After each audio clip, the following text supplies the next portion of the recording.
The biting winds of the Wyoming Territory tore through Ilara Vance's threadbare shawl, slicing her to the bone as she scrubbed laundry at the frozen edges of the Serpent River. Every gust felt like a fresh wound, a cruel reminder of the life that had been stripped from her. It had been just last spring when consumption had claimed her beloved husband, Thomas, leaving her a widow at 19, adrift and penniless. Before that, typhoid had taken her parents, leaving her truly alone in the vast, unforgiving landscape.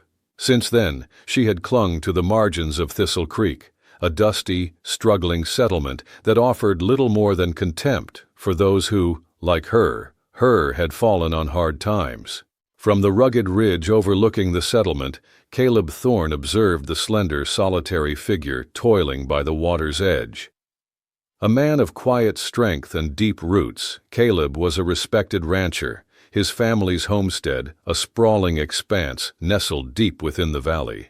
He had watched this particular woman for weeks, a silent sentinel, noting how the other settlers of Thistle Creek treated her not with the protection one might expect for a grieving widow, but with a chilling, almost eager disdain.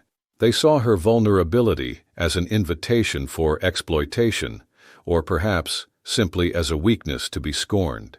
He admired the stoicism with which she endured, the way her shoulders remained squared against the wind even as her body seemed to sway.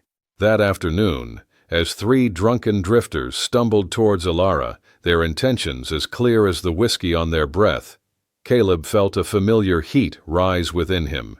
Their leering grins and crude calls cut through the cold air.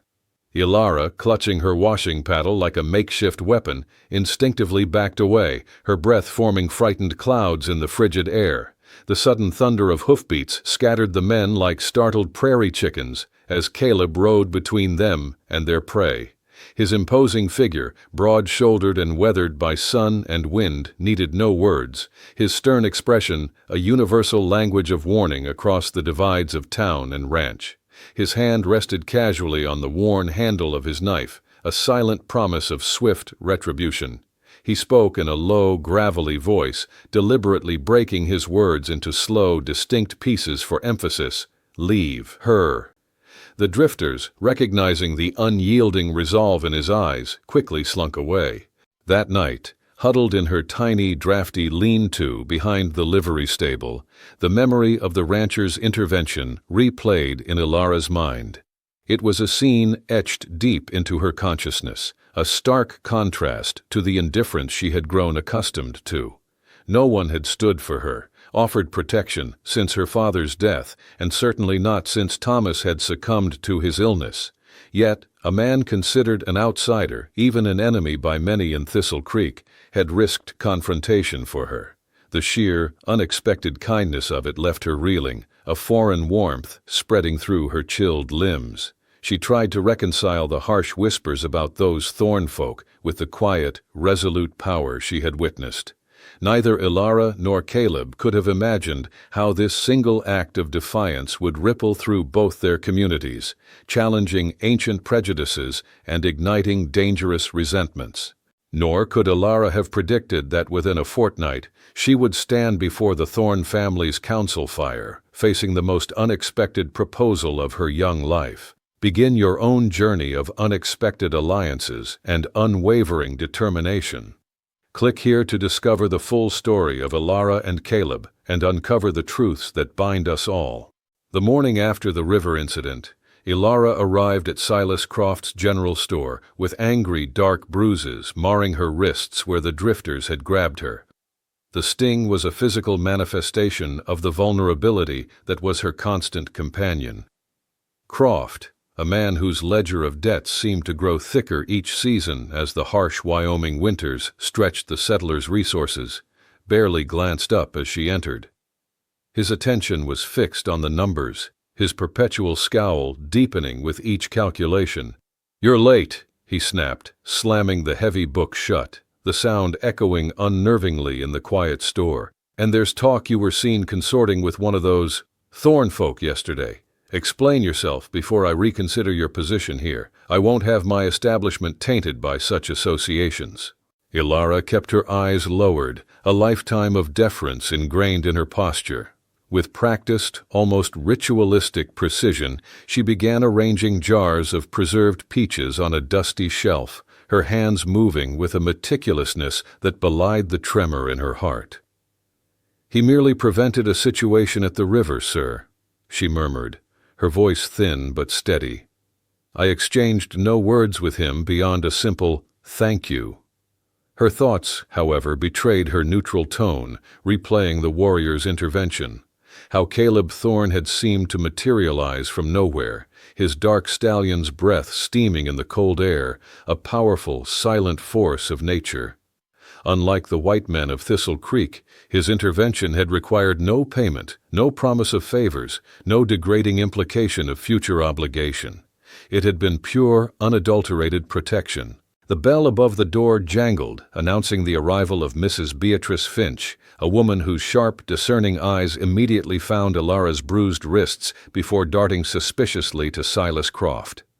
Croft, ever the master of frontier propriety when a witness was present, straightened his vest, his face instantly transforming into a mask of benevolent civility. "Good day, ma'am," he boomed, his voice dripping with a false warmth that made Ilara's stomach churn. "What can I provide for you on this fine morning?" He positioned himself subtly between Mrs. Finch and Ilara, a human shield against the unspoken accusations. From her corner near the back inventory, Ilara could see through the store's frost-etched window to where 3 riders approached slowly down the main street. The center figure sat taller than the others, his profile unmistakable even beneath his heavy winter duster and broad-brimmed hat. It was Caleb Thorne, his presence commanding, even from a distance. A hush fell over Thistle Creek as the ranch hands rode past. Mothers instinctively pulled their children closer, their gazes a mixture of fear and fascinated repulsion. Men casually, almost imperceptibly, adjusted the pistols holstered at their hips. Only Ilara watched with something other than suspicion or fear in her eyes. There was a spark, a flicker of something she couldn't quite name, perhaps recognition, perhaps a burgeoning curiosity, perhaps even a nascent sense of connection. As the day wore on, whispers about her river encounter spread through the settlement like wildfire, carried on the bitter wind, twisting and distorting with each retelling. By midday, the story had transformed into wild tales of Ilara consorting with the Thorne savages. Each recounting was more scandalous than the last, fueled by the town's ingrained distrust and fear of anyone who lived outside their narrow definitions of civilization. Reverend Josiah Harding, the circuit preacher who visited Thistle Creek once a month, pulled Ilara aside as she swept the store's porch. His weathered Bible clutched to his chest, he warned her in hushed, earnest tones about the dangers of straying from the protection of the Christian community in these godless territories. He spoke of purity and moral uprightness, his words feeling like a judgment rather than a comfort. Mrs. Henrietta Cole, the schoolteacher's wife, made an elaborate show of crossing the muddy street rather than walk past Ilara, shielding her young daughter from the supposedly fallen woman. Such public condemnation was not new to Ilara, but the intensity had increased tenfold since the river incident. She felt like an outcast, branded by the very act of being saved. Sheriff Emmett Stone, the territory's only lawman within 50 miles, observed the growing hostility with concern in his rheumy, world-weary eyes. Too fond of his whiskey bottle to intervene directly, he nevertheless recognized the dangerous undercurrent swirling around the orphaned widow, having seen similar situations end in tragedy along the unforgiving frontier. He knew that without a male protector, a woman like Ilara was as good as prey in this harsh land. "You're becoming a liability, Mrs. Vance," Silas Croft hissed as the last customer departed, his face mottling with impotent rage, his carefully constructed narrative crumbling before his eyes. He leaned closer, his eyes narrowed to cruel slits. "I took you in from Christian charity when no one else would, and this is my repayment? Associating with those who'd sooner scalp us than trade with us? I'm running a respectable business and you are driving away my customers." A cold fury, slow and simmering, rose in Ilara's chest, challenging the timidity that had been her shield since becoming orphaned and then widowed. It was a defiance she hadn't known she possessed, fueled by the injustice of it all. "You took me in for free labor, Mr. Croft," she retorted, her voice gaining a surprising strength. "And that rancher prevented harm that no one in this town seemed concerned about. You were too busy counting your profits to care what happened to a woman, and the drifters would have done far worse than just bruise my wrists." Her words hung in the air, shocking them both with their unexpected fire. As darkness fell, painting the vast Wyoming sky in hues of deep indigo and violet, Ilara made her way back to her meager shelter. She felt eyes upon her once more, the familiar prickle of unseen observation. Turning slowly, she saw him. Caleb Thorne, standing motionless at the edge of town, a silhouette against the fading light. One hand was raised in a silent, almost imperceptible acknowledgement, a gesture that spoke volumes where words were impossible. Then, as quickly as he had appeared, he melted into the gathering night like a shadow returning to its darkness, leaving Ilara with a haunting sense of protection and an unsettling anticipation. 3 days after Caleb's silent acknowledgement, Ilara found herself formally dismissed from Silas Croft's employment with nothing but accusations ringing in her ears and a paltry half-month's wages in her hand. The storekeeper had made it abundantly clear no one in Thistle Creek would hire a woman who attracted rancher trouble. She spent that night huddled beside the dying embers of her small, inadequate fire, the gnawing cold outside a tangible threat. She contemplated the harsh reality that winter in Wyoming territory meant death for those without shelter or work, and she had neither. Her options were stark, brutally clear. The sound of approaching horses, muted by the freshly fallen snow, sent her scrambling for the small utilitarian knife hidden in her boot. Her heart hammered against her ribs, a wild drum of fear. Dawn's pale, unforgiving light revealed Caleb Thorne and a woman whose proud, resolute features marked her unmistakably as kin, both mounted on sturdy ponies. A third, unsaddled horse trailed patiently behind them, its breath pluming in the frigid air. The woman's gaze, disapproving and sharp, cut through Ilara more keenly than the morning cold. It was a judgment Ilara was accustomed to, but still, it stung. "My brother says you have nowhere," the woman stated flatly, her voice surprisingly clear and devoid of the harsh frontier accent Ilara had come to expect.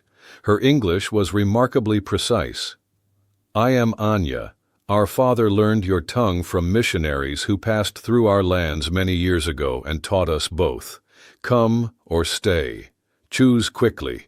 Winter waits for no one." There was no softening in her tone, no offer of comfort, only a stark, pragmatic choice. The journey to the Thorne homestead took most of the day, winding through snow-covered hills and stands of bare cottonwoods, stark and skeletal against the pale sky. Ilara felt the tangible weight of Anya's silent judgment with each mile, a constant, unspoken pressure. Caleb, meanwhile, rode ahead, his broad back revealing nothing of his thoughts, a silent, imposing guide.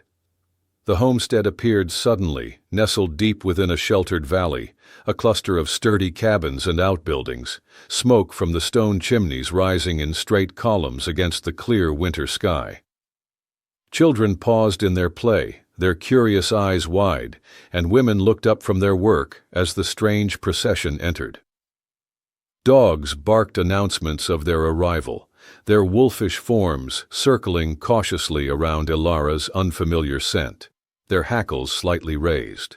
A young boy, perhaps 7 summers old, ran alongside their horses, studying the pale-skinned visitor with an unabashed curiosity rather than the suspicion and fear she had grown accustomed to in Thistle Creek. His innocence was a balm. At the center of the homestead stood a tall central cabin, its sturdy log walls adorned with carved symbols Ilara couldn't decipher, images of eagles soaring, powerful buffalo, and abstract patterns representing what she imagined were great deeds. Anya explained curtly that this was the main lodge, where the Thorn family gathered for important discussions and where Ilara's fate, she implied, would ultimately be determined. An ancient, gnarled cottonwood tree, its massive trunk scarred by lightning and age, dominated the eastern edge of the encampment.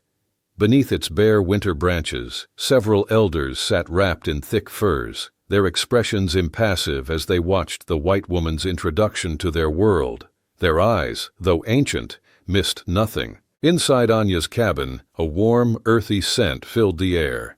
The family's healer, an older woman with kind but discerning eyes, inspected Ilara's wrists and the older, faded bruises that mapped a history of Croft's casual cruelty. "These should have been treated sooner," she murmured, her voice a soft cadence, as she applied a strong-smelling salve that burned fiercely before bringing a blessed numbing relief. "Why does your brother concern himself with me?" Ilara asked Anya, who was assisting the healer. She noticed how Anya's hands stilled momentarily before resuming their gentle ministrations, a brief hesitation betraying a deeper thought. A shadow darkened the cabin entrance as an elder woman entered, her face deeply lined by sun and time, her eyes clouded with age, but still sharp with a formidable intelligence. She spoke rapidly in the Thorn family dialect, gesturing toward Ilara with gnarled fingers. "Grandmother Willow says you have eyes that have seen too much sorrow for one so young," Anya translated reluctantly, her voice carefully neutral. "She also says you carry yourself like someone expecting a blow that never stops coming." Ilara felt a pang of surprise. How could a stranger see so deeply into her wounded spirit? That night, as Ilara slept deeply for the first time in months, a profound, dreamless sleep of exhaustion and a tentative sense of safety, the main lodge fire burned late. Caleb faced the questions and concerns of his family, the flickering firelight casting long, dancing shadows on the walls. "Why bring a white woman into our midst when relations with the settlers grow more strained with each passing season?" an elder asked, his voice low and firm. "She will only bring trouble."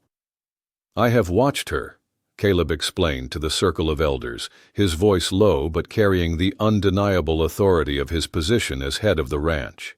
"She is different. Alone, as we are becoming alone, pushed aside by her own people. Perhaps the spirits have a purpose in bringing such a one to us, a new path we have not yet seen." His words were met with a murmur of cautious assent and lingering doubt. A week passed, and Ilara found herself settling into an uneasy rhythm within the Thorn homestead. The initial intense scrutiny slowly receded, replaced by a more curious but still cautious observation.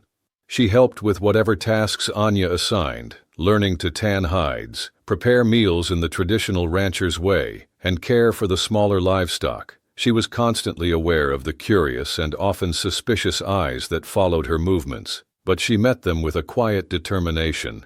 Caleb had been absent for days, leading a cattle drive into the western plains, where the vast herds still grazed in dwindling numbers. His departure had left Ilara feeling strangely bereft, a hollow ache she couldn't quite explain, though she had exchanged barely a dozen words with the rancher since her arrival. His silent presence had been a comfort she hadn't realized she relied upon. The cattle drive returned at dusk, their approach heralded by the joyous shouts of the ranch hands that echoed across the valley. The successful expedition meant provisions to last through the remaining winter months, a blessing not taken lightly in these increasingly difficult and uncertain times. That evening, as the entire homestead celebrated around enormous cooking fires, the aroma of roasting meat filling the crisp air, Ilara noticed a group of older men speaking earnestly with Caleb.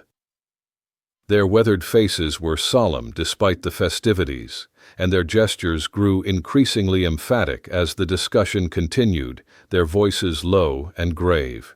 "They speak of his duty," Anya said quietly, appearing beside Ilara with 2 wooden bowls of hearty stew, her presence as silent as always. "He is the last of our father's direct line. Since his wife Lily crossed to the spirit world 3 winters ago, he has refused to take another. It weighs heavily on them, on all of us." Ilara accepted the food with murmured thanks, trying to ignore the unexpected twist of emotion that Anya's words provoked. A strange, almost possessive pang shot through her at the mention of Caleb's late wife, quickly followed by a sense of guilt. "Why would that concern them so deeply?" Ilara asked, genuinely perplexed. "Surely it is his choice alone." Anya's laugh held no humor, a brittle sound that vanished into the night. She settled beside Ilara on a spread buffalo hide. "Among our people, Ilara, no choice belongs to one person alone. Caleb carries our father's wisdom, his strength in protecting our lands, his gift for seeing far ahead. These things must not die with him. The Thorn name, the legacy of this land. It depends on new life." As if sensing their discussion, Caleb looked up, his dark eyes meeting Ilara's across the dancing flames. Something unspoken passed between them, a current stronger than the cultural divide that separated their worlds, a recognition that transcended words. The next morning, the air was thick with anticipation. Ilara was summoned to the main lodge, where the family elders sat in a solemn semicircle, their faces unreadable. Caleb stood at the center, his posture rigid, his face impassive as she entered and took the place indicated by a gesture from Elder Willow, the eldest woman present. The lodge smelled of wood smoke and dried herbs, its interior illuminated by shafts of pale morning light filtering through the smoke hole above. The sturdy log walls were lined with old rifles, worn saddles, and tools of ranching life, physical reminders of the family's history and their deep connection to the land. Ilara noticed a young man watching her with open hostility from the shadows near the entrance. "That's Jared Croft," Anya had told her, a distant cousin to Silas Croft, and fiercely opposed to any settler presence within the Thorn family's domain, seeing it as a dilution of their ways. His hand rested meaningfully on his hunting knife as their eyes briefly met, a silent, menacing warning. Outside, a small crowd had gathered, their murmured conversations creating a hum of anticipation. This meeting was unprecedented. Never before had a white woman, a widow from the town, been brought before the Thorn family council for such a purpose. Some feared it would bring destruction upon them all, a blurring of lines that should remain distinct. Others, mostly the younger generation, saw it as a sign of changing times, an acknowledgement that old ways might need to bend to survive. "We have watched you among us, Ilara Vance," Elder Willow said through Anya's reluctant translation, her voice surprisingly strong. "You work without complaint. You learn our ways. You do not cry for the comforts of your people, for the false promises of the town. But you cannot stay without purpose." Caleb stepped forward then, his rugged, well-worn clothes marking the formality of this gathering, yet emphasizing his connection to the land. When he spoke, his words came in clear, deliberate English, intended for Ilara alone, though witnessed by all present.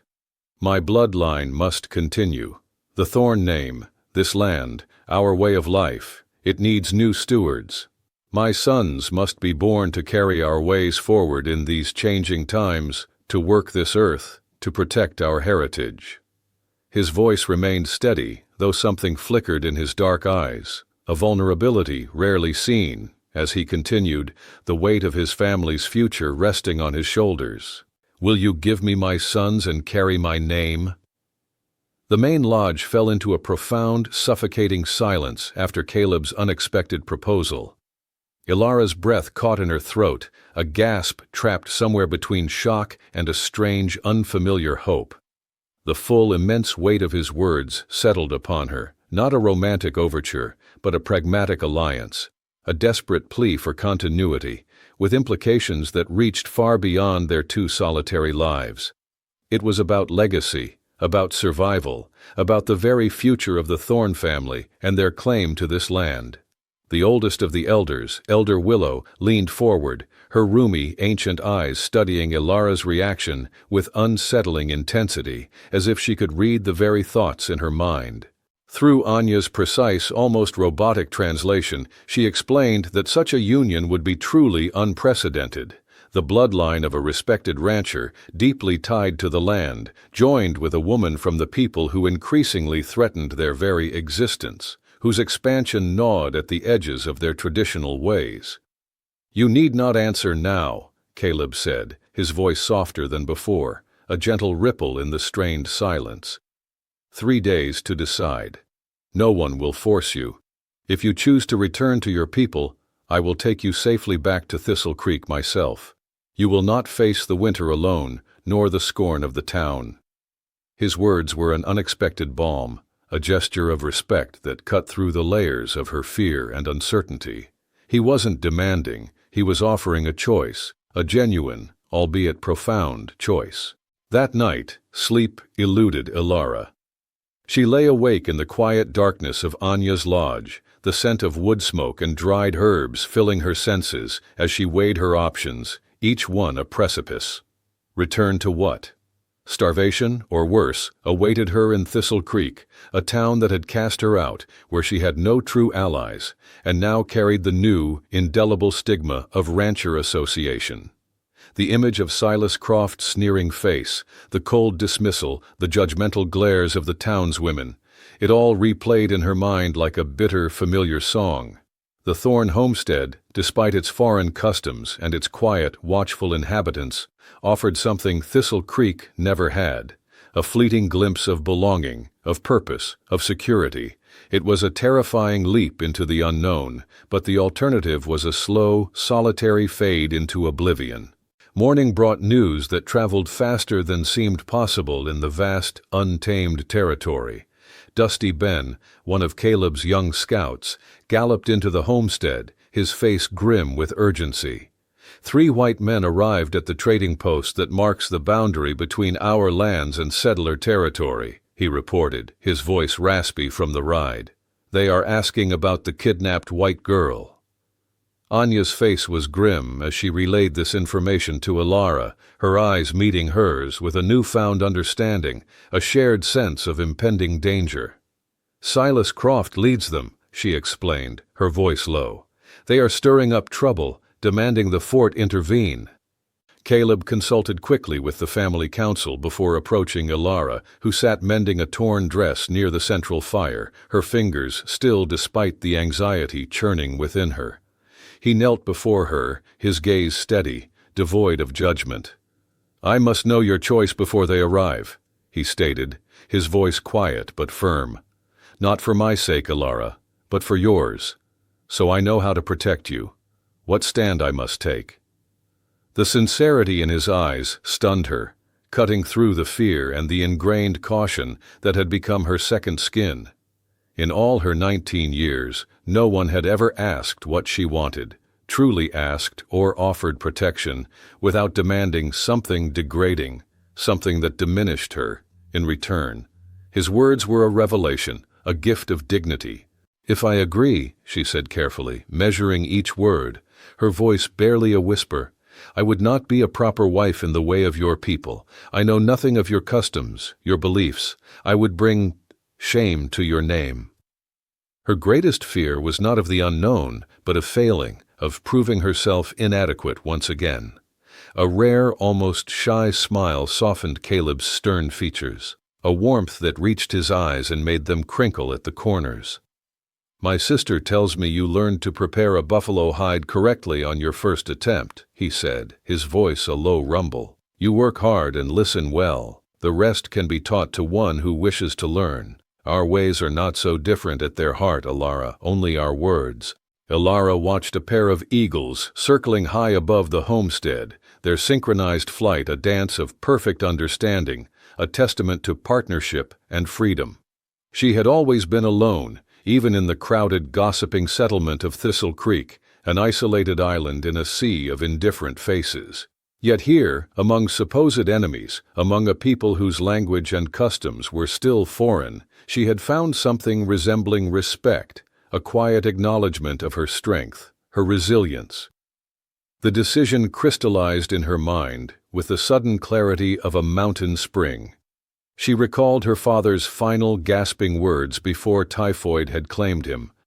"Find where you belong, Ilara, not where others tell you to stay." The irony that she would find belonging among people her father had, in his ignorance, feared, was not lost on her.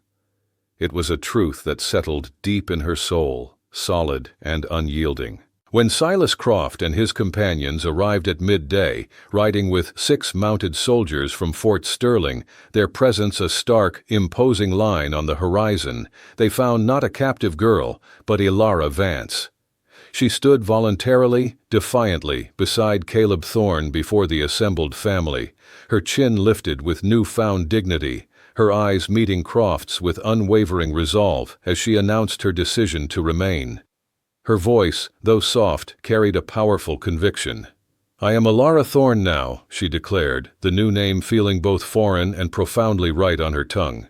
"Wife to Caleb, by my own choice." "She's been bewitched or threatened," Croft sputtered, his face mottling with impotent rage, his carefully constructed narrative crumbling before his eyes. He turned to Lieutenant Miller, the young officer accompanying him, his voice rising in a desperate plea. No white woman would choose willingly to live among savages unless her mind was poisoned against her own kind. "This is an outrage, Lieutenant, an abduction." The lieutenant, looking far less convinced than during their previous pre-arranged meeting, shifted uncomfortably in his saddle, his gaze darting between Elara's resolute expression and Croft's increasingly agitated, unhinged demeanor. The carefully constructed tale of a damsel in distress was unraveling. "Mrs. Vance, that is, Mrs. Thorne," the lieutenant stammered, clearly thrown by Elara's calm, firm declaration. "We received reports that a white woman was being held captive. The Army has a duty to investigate such claims, Mr. Crockett. That is all." "The only captivity I ever knew, Lieutenant," Elara interjected, her voice clear and strong, "was in your so-called civilization, at the hands of men, like Silas Croft, who exploited my grief and offered me nothing but scorn when I needed help. Here I have found respect. Here I have found a home." Her words were a shield, a declaration of independence that left no room for doubt. Tate's face contorted, but he was silenced by the force of her conviction and the lieutenant's obvious discomfort. The confrontation at Whispering Pines Crossing marked a profound turning point for Elara's acceptance among the Thorne family. Those who had doubted her commitment, who had watched her with wary, suspicious eyes, could no longer question her loyalty after she publicly renounced her former world and embraced her place within Caleb's family. It was a bridge burned, a new path forged. Summer passed in a blur of activity, a rhythm of work and quiet purpose. The homestead followed the traditional cattle-grazing routes, moving with the seasons, the vast plains becoming Elara's new classroom. She learned to preserve meat in the way of the Thorne women, cutting thin strips of beef to dry in the relentless sun, and grinding dried berries with rendered fat to make pemmican that would sustain them through the coming winter. Her hands, once soft from washing, grew strong and calloused, her movements efficient and confident. Quiet moments with Caleb became precious treasures amid their busy lives, rare respites from the communal bustle. During evening walks along the Serpent River, its waters now flowing freely, he shared stories of his childhood, of the grandfather who had taught him to track the herds and read the land. He spoke of the legacy of his family, their deep connection to this valley, the challenges they had faced, while she, in turn, spoke of her mother's small, vibrant garden in Minnesota before sickness and poverty had driven them west, of Thomas's gentle hands and the simple dreams they had shared. She told him of her loneliness, the crushing weight of being truly alone in the world. "The spirits have been kind to bring us together, Elara," he told her one night, his normally stoic expression softened by the golden glow of twilight, his hand gently covering hers as they sat overlooking the valley. "My people say that the most enduring unions are those forged through mutual respect, a shared understanding of what it takes to survive, rather than mere fleeting passion. We are building something true, something strong, like the roots of the ancient cottonwood." His words were a deeper declaration than any romantic vow, a promise of partnership and shared purpose. As autumn painted the cottonwoods golden, A breathtaking tapestry of amber and russet against the endless blue sky, Elara realized she had not bled for 2 moons. A quiet, hopeful joy bloomed within her. Anya, with her knowing smile and an almost palpable softening of her stern demeanor, confirmed Elara's suspicions. She pressed a protective medicine bundle, intricately woven with feathers and dried herbs, into her hands, a bundle that generations of Thorn women had carried during pregnancy. "My brother will be pleased," Anya said, a hint of genuine warmth in her voice, the last barriers of her initial resistance finally crumbling. "But you must prepare for a different kind of battle now, Elara. Bringing new life into this world requires more courage than facing armed soldiers or angry townsmen. It requires a different kind of strength, a resilience of spirit that pushes beyond all limits."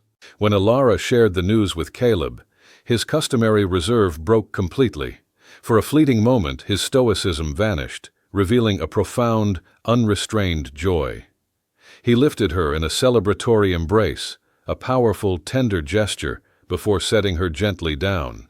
His large, calloused hands moved to rest reverently over her still flat stomach, where their future, the promise of new life, quietly grew.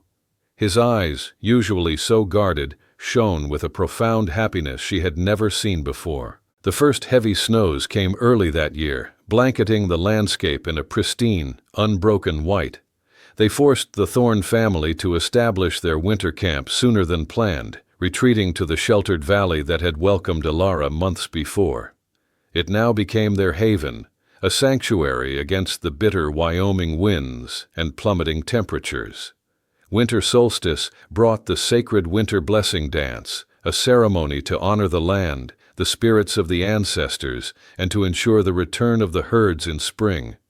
Dressed in ceremonial robes adorned with intricate leatherwork and porcupine quills, Caleb would dance through the night with other ranch hands, his movements powerful and purposeful. "You should rest," he urged Elara, noting the subtle fatigue that pregnancy had begun to etch on her features. "The dance is long, and the lodge will be crowded with bodies and smoke. The air will be thick." But Elara insisted on witnessing this important ritual, a testament to the life she was now so deeply a part of. She wrapped herself in thick buffalo robes, finding a place near the entrance where fresh air occasionally relieved the dense smoke. The pulsing drums seemed to match the new, vibrant rhythm she felt within her changing body, a connection to the ancient pulse of the land. As dawn approached and the exhausted dancers completed their final circuit around the sacred fire, Caleb knelt before Elara in full view of the assembled family. It was a gesture of profound intimacy and public acknowledgement. Placing both hands on her growing belly, he spoke the traditional blessing for an unborn child, words his own father had spoken over his mother many winters ago. His voice was a deep, resonant rumble, a prayer offered to the vast, silent sky, calling upon the strength of their ancestors and the bounty of the land to bless the life growing within her. As winter reluctantly yielded to spring, the snows melting into rushing streams, Elara's body swelled visibly with new life, transforming her slender frame into a vessel of profound promise. The women of the family watched over her with increasing care, their initial skepticism replaced by genuine warmth. They shared ancient wisdom about birthing that had been passed through countless generations, stories of strength and endurance that fortified Elara's spirit. Caleb, meanwhile, began crafting a ceremonial cradle board, selecting the finest cedar wood from the hills, and working each evening by firelight, his brow furrowed in concentration. His skilled hands carved protective symbols into the frame, symbols of resilience and belonging, while Elder Willow prepared the soft deerskin wrappings that would cocoon his child, each stitch imbued with prayers for safety and health. News reached the homestead that a government agent would be visiting all settlements in the territory, conducting a census and evaluating compliance with new reservation boundaries, lines drawn on maps that ignored the ancient ways of living. Such visits rarely boded well for the independent ranching families, often preceding further restrictions on their freedom and their ancestral lands. "They will not understand our union, Elara," Anya warned, as she helped Ilara prepare healing herbs for the upcoming birth, her fingers deftly separating dried roots. In their eyes you remain a white woman who should be among her own kind, not carrying a thorn child. They will see it as an affront. The morning of the agent's arrival dawned clear and warm, with meadowlarks announcing spring's victory over winter's grip, their songs a deceptive counterpoint to the underlying tension. Caleb arranged for the meeting to take place in the central family gathering area, with all the elders and many of the ranch hands present, a display of unity and quiet strength. When the government wagon appeared on the horizon, a distant speck growing steadily larger, Ilara felt the child within her stir vigorously, a flurry of kicks, as if sensing the approaching tension. She placed a protective hand over her rounded belly, drawing comfort from the strong, rhythmic movements against her palm. The census agent, a thin, perpetually harried man named Mr. Abernathy, with wire spectacles perched on his nose and a perpetually furrowed brow, nearly dropped his ledger when presented with Ilara. His shock deepened visibly when Caleb formally introduced her as his wife, with their child due when the first buffalo calves would appear. Abernathy's eyes widened, his gaze darting nervously between the stoic rancher and the visibly pregnant white woman. "This is highly irregular," Abernathy sputtered, his pen hovering indecisively over his papers, the meticulously drawn lines of his forms suddenly inadequate. "I'm not certain how to record this situation. Perhaps you should return with me to Fort Sterling until proper authorities can be consulted. This changes everything." Before Caleb could respond, another wagon approached rapidly from the eastern trail, raising a cloud of dust.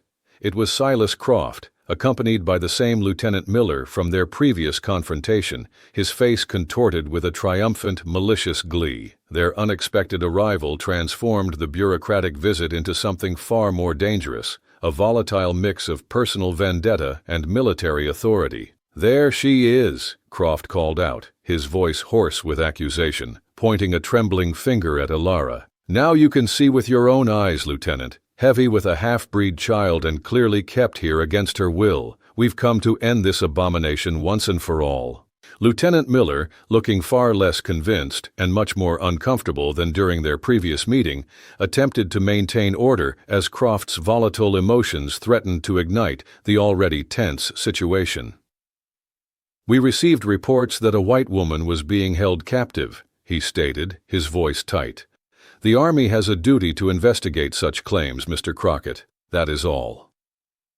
As Ilara stepped forward, intending to address the gathering herself, to once again speak her truth, a sharp, searing pain lanced through her abdomen, causing her to stumble.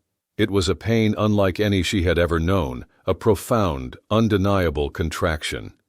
Anya rushed to her side, recognizing immediately what was happening. The child, impatient to enter the world, had chosen this dramatic, perilous moment to begin its journey. 3 days later, as dawn broke over the peaceful Thorne homestead, painting the valley in soft hues of rose and gold, Ilara sat outside their cabin. A small, tightly bundled infant was cradled securely in her arms, his tiny face nestled against her chest. The labor had been long, arduous, a true test of the courage Anya had spoken of, but ultimately successful, delivering a healthy son with his father's dark, steady eyes and his mother's determined chin.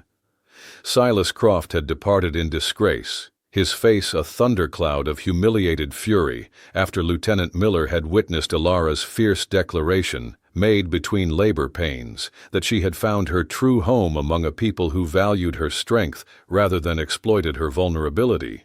Even the rigid Agent Abernathy had been visibly moved by the obvious devotion between the unlikely couple, their bond undeniable even to his bureaucratic mind. Now, as Caleb emerged from their cabin, stretching his long frame before sitting gently beside his wife and newborn son, the morning sun illuminated the three figures in a golden light that seemed to bless their unconventional yet profoundly real family. The child, a living bridge, would carry both lineages forward, the deep-rooted strength and determination of the Thorn family, bound to the land, paired with the remarkable adaptability and quiet resilience that had allowed Elara to bridge two vastly different worlds. Before the assembled family and the still-present watchful officials, Caleb placed a small, intricately carved wooden pendant, bearing the ancient Thorn family brand, around Elara's neck. His voice, strong with pride and unwavering certainty, resonated through the quiet morning air as he announced, "She has given me my son, a true Thorn, and she will carry my name, our name, until the stars fall from the sky." He looked from Elara to their son, then to the assembled people. Two rivers have joined to become one stronger current, just as our peoples must learn to flow together if any of us are to survive the changing waters ahead. Our future begins here, now, with new life. The statement was not just a personal vow, but a declaration of a new beginning, a testament to the power of choice, resilience, and the unexpected places where true belonging can be found.